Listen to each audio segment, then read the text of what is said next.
နိုင်ငံရေးရစစ်ရေးရအဆင့်တစ်ခုတက်ဖို့ပြောင်းနေတဲ့အချိန်ကျွန်တော်တို့ဖွဲ့စည်းတည်ဆောက်မှုတွေလှုပ်လာခဲ့တာ၄နှစ်ကျော်လာတဲ့အချိန်မှာနောက်ထပ်အဆင့်တစ်ခုတက်ဖို့ကြိုးစားနေတဲ့အချိန်မှာဒီဟာတကယ်တော့ဘုံနဂါရဲ့ဒီတဲ့ဟာကျွန်တော်တို့ဒေါ်လာရေးအတွက်တော့ဒါကျွန်တော်ရဲ့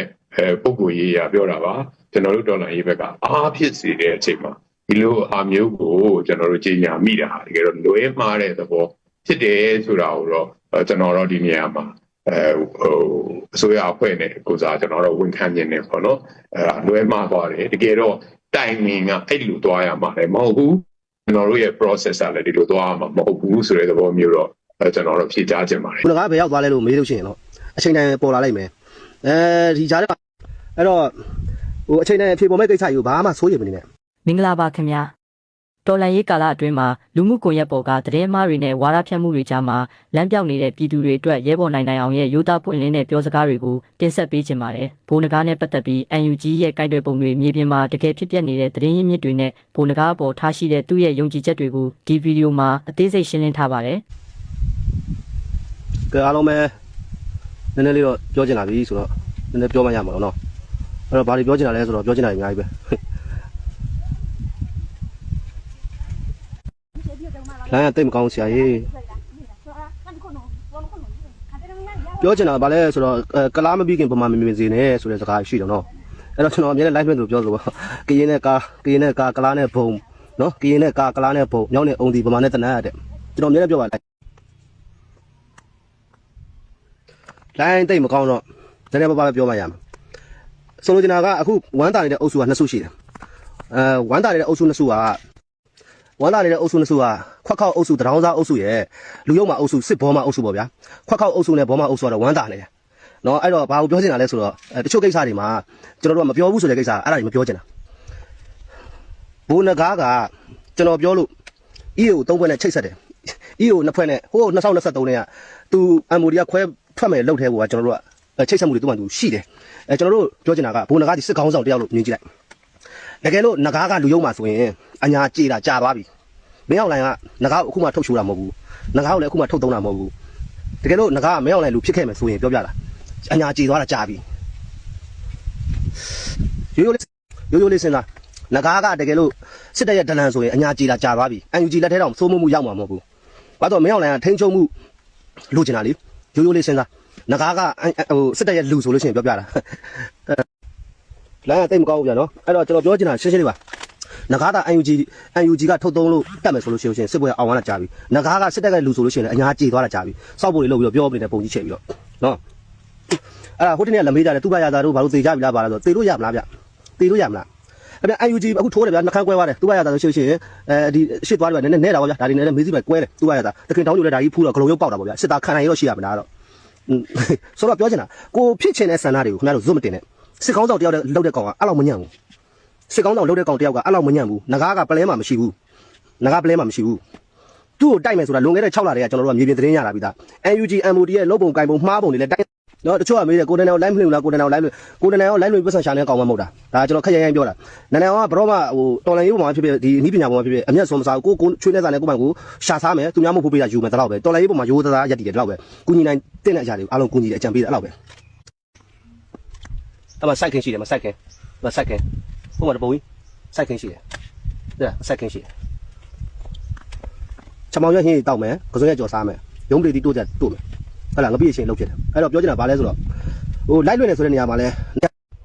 လိုင်းမကောင်းဘူးဗျာအားလုံးအားနာတယ်ဗျာရိုးလေးပဲစဉ်းစားကြည့်ပါနော်စစ်ကောင်းဆောင်လုပ်တဲ့ကောင်တယောက်ကအဲ့လောက်ကြီးတော့ပို့စားလိမ့်မယ်လို့မတွေးထားဘူးသူယုံကြည်ရတဲ့လူတွေနဲ့တော့သူဆက်သွယ်ရောရှိလို့မြန်နောက်ဆုံးငါကစစ်တပ်ကနေပြီးတော့ကယ်ပေးသွားပေးတယ်ဆိုရင်တော့မှဘာကြောင့်ကယ်သွားလဲဆိုတဲ့နောက်မှာအဖြေတွေအများကြီးရှိတယ်ဆိုတော့ကျွန်တော်ပြောခဲ့လို့ NUG ရဲ့အမားတွေလုံမကင်မာတွေမတရားမှုတွေတိုင်းသားတွေရောတော်လန်နေတဲ့တကယ်တော်လန်ရေးကိုအရင်ကစိတ်ရှိတဲ့လူတွေကသိတယ်ရန်သူများမှကြောက်လို့မပြောကြတယ်တချို့ကဒီချိန်မှာအမားတွေတယောက်နဲ့တယောက်နဲ့အမားတွေရှောက်ပြောနေလို့ရှိရင်စစ်ပွဲပြီးမှာမဟုတ်ဘူးအဲ့တော့ကျွန်တော်တို့ပြောခဲ့ပြီးသလိုအဲ့တော့ရိုးရိုးလေးပါဒီတော်လန်ရေးကြဆုံးသွားရင်တိုင်းရင်းသားတွေရဲ့ပခုံးပေါ်မှာအဲ့ဒီတော်လန်ရေးဝင်တော့ဝင်ပူရောက်ပြီးတဲ့အပြင်တိုင်းရင်းသားတွေအဖက်ဆယ်မြောင်စောက်ပြောခံရမယ်ဆိုတာသိပြီးသားဒီတော့လည်းတိုင်းရင်းသားတွေအစွမ်းကုန်ကြိုးစားနေတယ်အတက်နိုင်ဆုံးနီးလန်းနဲ့ရန်သူကိုဘယ်လိုထွက်ပေါက်ပေးမလဲဆိုတဲ့ဟာတွေစဉ်းစားနေတယ်ခင်ဗျားတို့ကမင်းအောင်လိုင်ကိုတတ်မယ်မင်းအောင်လိုင်ကိုဖျောက်မယ်အစကားစားကိုလုပ်မယ်ပါညာအဲ့အတွေးခေါ်တော့လည်းတော်လန်ရေးလုပ်လို့မရဘူးတော်လန်ရေးဆိုတာအယောစားကြီးတယ်တော်လန်ရေးအဲ့တော့အခုကျွန်တော်ကြားပြသတင်းအရေးကြီးတဲ့သတင်းပြောပြမယ်ဘုံနဂါသတင်းနဲ့အရေးကြီးတဲ့သတင်းကိုကျွန်တော်ပြောချင်တယ် ဘုံနဂါကိစ္စကိုတိတ်စိတ်မပူနဲ့အချိန်တိုင်းအဖြေပေါ်သွားလိုက်မယ်ကျွန်တော်သိမပြောချင်ဘူးထိုင်းမှာနေပြီးတော့ထိုင်းတို့မလေးရှားတို့စင်ကာပူတို့နော်ထိုင်းတို့စင်ကာပူတို့ကိုရီးယားတို့ဂျပန်တို့မှာနေတဲ့လူတွေသတိထားမလေးရှားတို့မှာအဲ့ဒါဘာလဲဆိုတော့ဘတ်တွေထုတ်ပေးမဲ့အချိန်ကျရင်ဘတ်ဖြတ်သိမ်းဖို့အတွက်ကိုစကားစဘက်က information ယူလာပြီးပြီအခုခင်ဗျားတို့ပြောတဲ့ CGN ကိုစပြီးတော့ passport မပေးတော့ဘူးခင်ဗျားတို့ပြော CI နာပါလားမပေးတော့ဘူးသူ့မှာ data အချက်လက်အကုန်လုံးရှိတယ်8000ကျော်နော်8000ကျော်နော်အဲ့တော့ဟိုလက်သုံးချောင်းထောင်ထားတဲ့ခွက်ခောက်တွေတရောင်းသားတွေအောက်တန်းသားတွေတတိယပို့ပြီးတော့အဲ့အောက်တန်းသားတွေပို့ပြီးခံရမယ်ဘိုးတကားကိစ္စကအချိန်တိုင်းအဖြေပေါ်သွားမယ်တိတ်မစိုးရိမ်နဲ့ဘိုးတကားရဲ့စစ်အင်အားတွေကနေရာတိုင်းမှာဖြတ်ချက်ထားပြီးတော့ကျွန်တော်ပြောခဲ့သလိုအင်အားနည်းတဲ့အချိန်မှာဒီကောင်တွေကို6လနဲ့ကြိုပြီးသတင်းရတာတိုက်မယ်ဆိုတာသိတယ်နော်အဲ့တော့ပြောချင်တာကဘာလဲဆိုတော့ခင်ဗျားတို့ရှောက်ပြီးတော့ကိုထင်တာကိုပြောနေတဲ့ကိစ္စတွေတိတ်ဆင်မပြေဘူးဘိုးတကားအဖွဲ့ထဲမှာဟင်းစားမရှိရင်တော့မှနှဲ့ပြစ်လို့မရဘူးနှဲ့ပြစ်လို့ခင်ဗျားတို့ဘိုးတကားကဘုန်းကြီးចောင်းသားအထွက်လို့တော့ကျွန်တော်တခါရေးခဲ့ဦးပါတယ်တမာတိတအားကောင်းနေလို့ငကားကိုနော်အဲ့လောက်ထိငကားကတိမ်မွေးတဲ့လူကြခင်ဗျာစစ်တပ်နဲ့ပေါင်းတာမပေါင်းတော့ခင်ဗျားတို့လည်းမြင်ရတာမဟုတ်ကျွန်တော်လည်းမြင်ရမှာမဟုတ် Facebook မှာတက်လာတဲ့တပ်ပုံတွေလည်းအကုန်ကြည့်ပြီးအကုန်လုံးလူတိုင်းလည်းပြောပြီးစိတ်ဝင်စားစစ်ကောင်းဆောင်တယောက်လုပ်တဲ့ကောင်ကိုတိုက်မဲ့ရန်သူအကြောင်းသိထားပြီးဆိုရှောင်ပြီးလေဘာတွေရှောက်ဆွဲနေကြတာအဲ့တော့ကျွန်တော်တို့ကတိုင်းရင်းသားတွေကကိုစောက်လို့ကို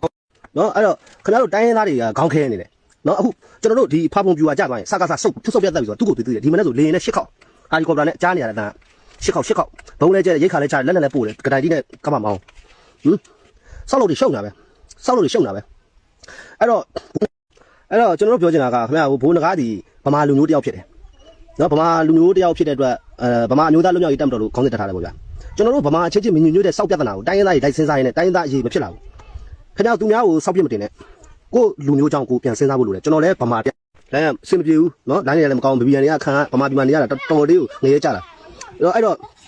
စိတ်မလောနေနဲ့အချိန်တိုင်းအဖြေပေါ်သွားလိမ့်မယ်ကျွန်တော်ပြောခဲ့သလို2026နဲ့29ကလောက်ကျန်တက်ဖြတ်မှုတွေနေရာယူမှုတွေခြေထိုးမှုတွေဒီ2026တစ်နှစ်လုံးကပက်လက်ဖြစ်နေတာဒီ10လပိုင်းအထိကိုစကားဘက်ကတိုက်ကထားပြီးသားပြည်ရင်းပြည်ပကိုတိုက်ကထားတာတော့နော်ခင်ဗျားတို့လက်သုံးချောင်းထောင်ပြီးဓာတ်ပုံတွေထင်တိုင်းကျဲတင်ထားတဲ့လူတွေခင်ဗျားတို့စောက်ခွက်တွေကိုစကားမသိဘူးထင်လို့လားတန်ယုံတွေအမတမ်းမထင်တာဘူးထင်လို့လား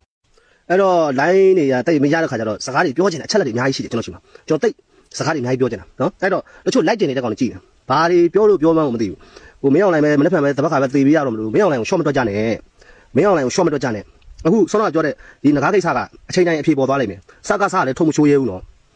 အချိန်တွေအများကြီးနော်စကားစားကလည်း UNG နဲ့ဆွေးနွေးဖို့အစီအစဉ်ကိုမရှိတာအဲ့တော့အညာဒေတာကိုစိုးမိုးဖို့ထိန်းချုပ်ဖို့ဆိုလို့ရှိရင်တော့အစွမ်းစားလေးအများကြီးတူသေးတယ်စူးစမ်းကြအောင်နော်အဲ့တော့ဘိုးငကားဘယ်ရောက်သွားလဲလို့မေးလို့ရှိရင်တော့အချိန်တိုင်းပေါ်လာလိမ့်မယ်ဒီကြားထဲမှာအဲ့တော့ဟိုအချိန်တိုင်းအဖြေပေါ်မဲ့ကိစ္စကြီးကိုဘာမှစိုးရိမ်မနေနဲ့နော်မတရားတာတွေကများလာတဲ့ခါကျတော့ကျွန်တော်တို့လည်းသီးမခံတော့ဘူးအဲ့တော့ဒီမှာတိုင်းရင်းသားတွေဘက်ကလည်းစဉ်းစားထားတာတွေကစဉ်းစားချက်တွေရှိတယ်ကျွန်တော်တို့ဒီစကားနော်ဒီတိုင်းသားတွေဘက်ကလည်းစဉ်းစားချက်တွေရှိပါတယ်ဘာမှအားမငယ်ပါနဲ့ကျွန်တော်တို့တိုင်းပြည်ကိုအကောင်းဆုံးဖြစ်အောင်တော့ကြိုးစားရမယ်အညာမှာရှိသမျှတင်ရဇာတာတွေကုန်ပြီတိုင်းပြည်ကပြတ်နေပြီအဲ့တော့တိုင်းပြည်ပြတ်နေတဲ့ကိစ္စမှာတယောက်နဲ့ဆမန်ခုတ်ပြီးရန်ဖြစ်နေတဲ့ကိစ္စကြီးတော့တိတ်အဆင်မပြေဘူးအဲ့တော့ကျွန်တော်တို့ပြောချင်တာကကိုယ့်အကြောင်းကိုစဉ်းစားကြနော်ပြည်ပမှာနေတဲ့လူတွေလည်းထောက်ဖို့လုပ်တာလည်းလုပ်ကြပါဗျာနော်ဘယ်သူကငဖြူငမဲဆိုတာကွဲလာမှာပါအချိန်ကြီးအများကြီးကြံနေတယ်တော်လိုင်းကြီးကမပြီးသေးဘူးအခုမှဖားနဲ့ငါးနဲ့ကွဲတော့မှရှိသေးတယ်အဖြူနဲ့အမဲတော့ကွဲသွားပြီဖားနဲ့ငါးနဲ့ကွဲဖို့ကြံသေးတယ်အဲ့တော့ဖားနဲ့ငါးနဲ့ကွဲပြီးလည်းစိတ်နဲ့သုံးနဲ့ထပ်ခွဲရအောင်ပါကျွန်တော်မှခွဲခြားစိတ်ဖြာများတွေအများကြီးပဲနော်တော်လိုင်းကြီးဒီနေ့အောင်မယ်နော်အဲ့တော့ခင်ဗျားတို့ဟိုကျွန်တော်ပြောချင်တာစိတ်ဆန္ဒတွေမစောကြပါနဲ့အချိန်တိုင်းအဖြေပေါ်သွားလိမ့်မယ်ဘယ်သူကအမဲဘယ်သူကအဖြူဆိုတာနော်လက်ရှိကာလမှာဘုံနဂါအဲ့လောက်ထိညံ့ရင်အဲ့ဒီကောင်လွန်ခဲ့တဲ့2နှစ်လောက်တည်းကကျွန်တော်တပ်ပလိုက်ပြီနော်နဂါလွန်ခဲ့တဲ့2နှစ်လောက်တည်းတပ်ပလိုက်ပြီနဂါဖောက်ပြန်ရေးသမားမှန်တိုင်းရင်းသားထောက်လှမ်းရေးဆိုတာလွန်ခဲ့တဲ့8နှစ်တည်းကကျွန်တော်တို့တွေမြေပြန့်မှာရခိုင်ပါတယ်ကချင်တော့မန္တလေးထိပဲဆင်းရဲတယ်ကချင်ထောက်လှမ်းရေးကမန္တလေးထိပဲဆင်းရဲတယ်မန္တလေးနော်ကချင်ထောက်လှမ်းရေးကမန္တလေးမြို့ပေါ်ထိပဲဆင်းရဲတယ်တောထဲကိုတကယ်ဆင်းရဲပြီးမြေပြင်ကိုတကယ်သွားပြီးတထောင်းသားလို့ရောရေခဲကြောင်းကြောင်းနဲ့ကောင်လို့ပြန်ဆရာလို့လုပ်ပြီးတော့ UG လုပ်ပြီးတော့တကယ်ထောက်လှမ်းရေးလုပ်ခဲ့တဲ့ကောင်တွေအများကြီးတိုင်းသားထောက်လှမ်းရေးတွေလည်းဘုံနဂါနာမှာရှိလို့တိုင်းသားတပ်ဖွဲ့ဝင်တွေလည်းဘုံနဂါနာမှာရှိတယ်နော်ဆောင်းတော့ပြောလို့ကိုလက်တောင်မှဘာကောင်မှမသိပဲနဲ့ဒီလူတော့မသိပါဘူးဆို line ပေါ်မှာရေးတာတကယ်နာမည်ကြီး10လီလို့17လီလို့ဆိုလဲမအေးလို့ဖေလို့မှတပုံကြီးရေးတယ်ကိုလက်တောင်မသိဘူးကိုလက်ကဒီမှာ KNU နေမှာနော်နေလာတာနှစ်ပေါင်းမနေတော့ဘူးကိုလက်လိုပဲတခြားသောတက်မှုတွေလည်းရှိတာပဲအရင်တော့ TNL လေးထားတယ် TNL လေးစောက်ချိုး